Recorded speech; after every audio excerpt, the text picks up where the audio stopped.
This cold, greasy brick of noodles was a champion just 12 hours ago. It was the delicious MSG-fueled reward at the end of a very long Tuesday. But now it's a culinary problem to be solved.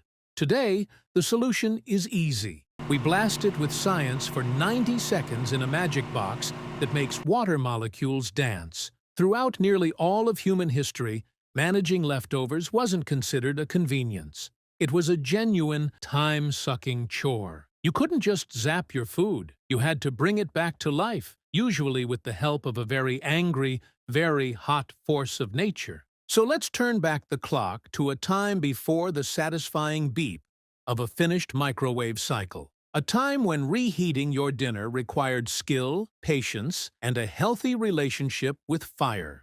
This is the story of how people survived the chilling tyranny of the cold leftover. For most of our ancestors, the kitchen wasn't a room. It was a hole in the ground, in the middle of your house. That was on fire. This was the hearth, and it was the source of all warmth, all light, and all cooked food.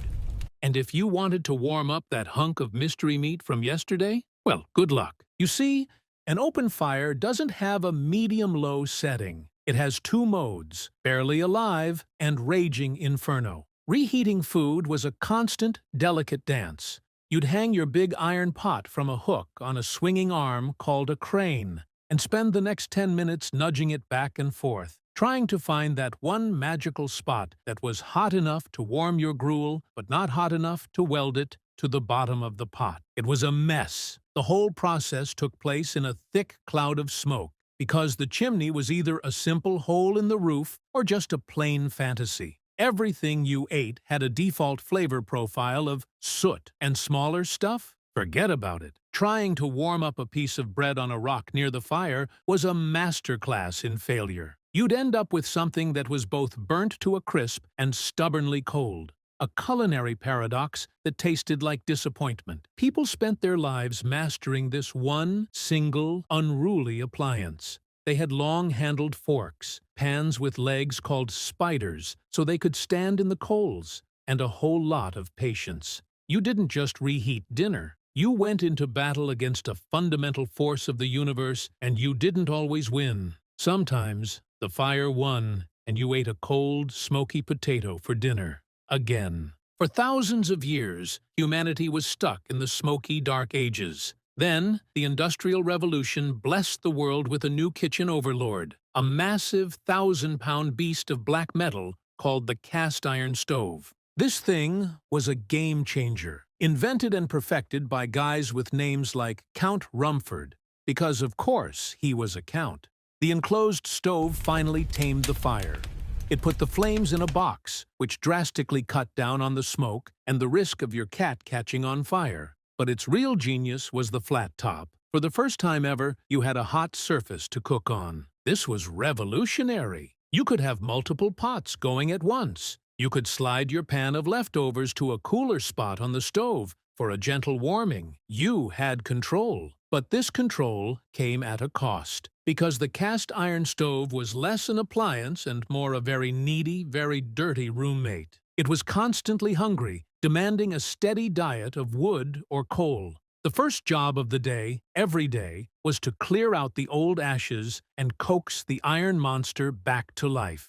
It was a dirty, thankless task, and the stove itself was a filth magnet, covered in a permanent layer of grease and soot. To keep it from rusting into a big orange paperweight, you had to polish it every week with a nasty black paste that would get under your fingernails for days. But for all its faults, the stove gave us a gift. A little closet on the side called the warming oven. It wasn't powered, it just soaked up the waste heat from the main firebox. This was the world's first keep-warm setting. You could stick a plate of food in there, and it would stay perfectly hot for hours. It was a slow, clunky, and high-maintenance piece of tech, but it was a massive leap forward. For the first time, you could reheat a plate of food without having to start a whole new fire. For our great-great-grandparents, that was basically living in a sci-fi utopia. The cast iron stove was king for a century. But in the cities, a new power was coming. It was invisible, it was fast, And it was just a little bit explodey. I'm talking, of course, about gas. When gas stoves hit the market, they blew people's minds. The convenience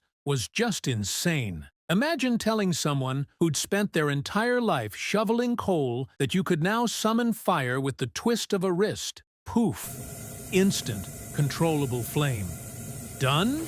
Twist it back. The fire is gone. No smoke, no ash, no fuss. It's literally where the saying, "Now you're cooking with gas," comes from. It meant you were on the cutting edge. Reheating leftovers became a trivial affair. Warming up a pot of coffee took 2 minutes, not 20. It was clean, it was fast, it was a dream come true. There was, of course, one tiny little catch. The ever-present risk of your house suddenly becoming a pile of splinters. See? Early natural gas didn't have a smell. So, a small leak could fill your kitchen with a highly flammable, invisible cloud of doom.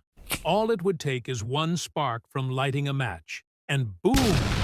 No more kitchen, no more house. It got so bad that gas companies eventually started adding that stinky, rotten egg smell to the gas on purpose, so people would have a fighting chance of realizing their stove was plotting to murder them. But hey, a little mortal peril is a small price to pay for progress, right? The gas stove freed people from hours of daily chores and turned reheating from a project into an afterthought. It was the peak of modern convenience, until something even more modern came along. While gas was taking over the city, a different kind of power was quietly spreading across the country. Electricity. With it came the electric stove, an appliance that seemed like pure magic.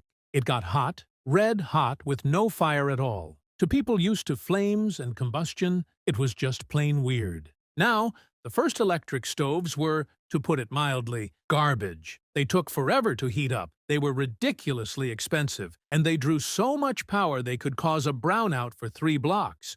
You could turn on the burner, go mow the lawn, and come back to find it just starting to turn a pleasant shade of orange. But over time, the tech got better. By the 1930s and 40s, they were a real alternative to gas. The big selling point was that they were clean and safe.